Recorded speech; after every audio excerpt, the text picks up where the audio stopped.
먼저 직위원 판사의 구속 취소 문제부터 다뤄보도록 하겠습니다. 사실 이 부분에 대해서 여러 그 유튜브 방송이나 또 레거시 미디어라고 하는 방송사에서도 과연 이게 직위원 판사의 계산법이 맞는 것이냐 틀린 것이냐, 체포 적부 심사는 때와 때 이렇게 돼 있는데 날과 날로 계산하던 기존의 방식을 떠나서 이 계산 방법이 과연 맞는 것이냐에 대해서 뭐 표를 그려서 많이들 이야기를 하셔가지고 저희가 불팍에서도 한번 정리를 해봤습니다. 기존에 있던 것들을 별도 편집을 해서 저희가 하나 만들어 봤는데, 먼저 그 CG를 하나 띄워 주시겠어요? 네.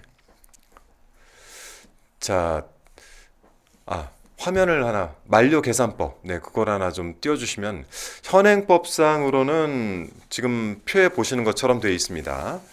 체포 적부 심사는 10시간 32분 제외를 하고, 구속 실질 심사는 3일을 제외하고 구속 만료 일자가 저렇게 나와 있고, 직위원 판사는 여기에 대해서 계산법을 좀 독특하게 적용을 해요.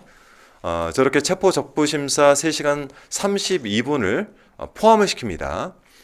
오동훈 처장이 최근에 그 법사위에 나와서 또 본인의 생각을 이야기했는데, 그거를 저희가 정리해 보니까 저렇게 비교가 됩니다.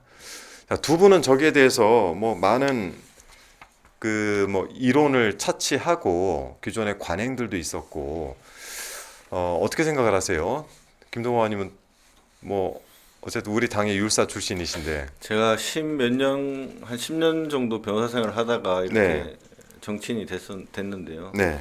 단 한 번도 저런 주장을 했을 때 판사가 귀 기울여주지 않습니다. 네. 바로 어떤 그거에 대한 반박 논리조차도 만들지 않고 기각하고 그 주장을 무시해 왔던 게 지금 지금 재판 실무가 그렇게 진행되어 왔었고요. 그러므로 인해서 우리 변호사들도 굳이 저런 것까지는 따지지 않는 관행처럼 그렇게 진행되어 왔었습니다. 이런 거는 일반 그 형사 사건에서 절대 주장도 할 수도 없고 주장했더라도 판사님한테 완전 뭐 속된 말로 하여튼 야지를 먹는 수준의 그런 주장을 한 건데요. 그것을 이렇게 꼼꼼하게 다 계산해서 받아줬다라는 것 자체가 정말 특권층을 위한 법이 지금 존재하는 게 아닌가라는 게 21세기 우리 대한민국에서 이렇게 벌어지고 있는 모습이라고 생각되고요. 특히나 조금 있다가 또 계산을 하겠지만 그 계산마저도 틀렸습니다. 계산마저도 이렇게 틀리게 화면 좀 하면서 다시 한번 올려봐 주시겠어요? 네.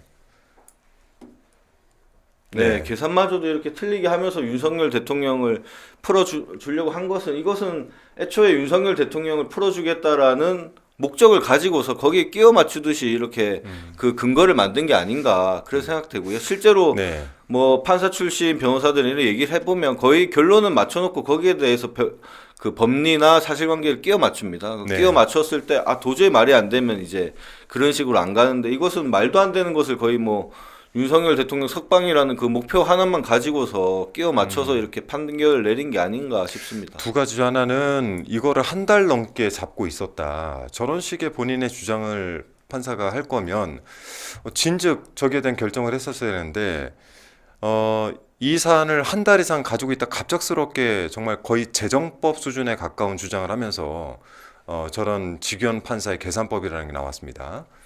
일단 직위원 판사의 그 계산법과 현행법 계산의 차이점은 기본적으로 날과 시간인 거는 이제 국민들이 다 알게 됐어요. 그러니까요. 형사소송법을 다들 공부를 하시게 됐는데 이제 그럼에도 불구하고 그래요. 그 직위원 판사가 계산한 게 맞다라고 하더라도 이번 사건 자체가 얼마나 엄중한 사안인지에 대해서 안 짚을 수가 없습니다.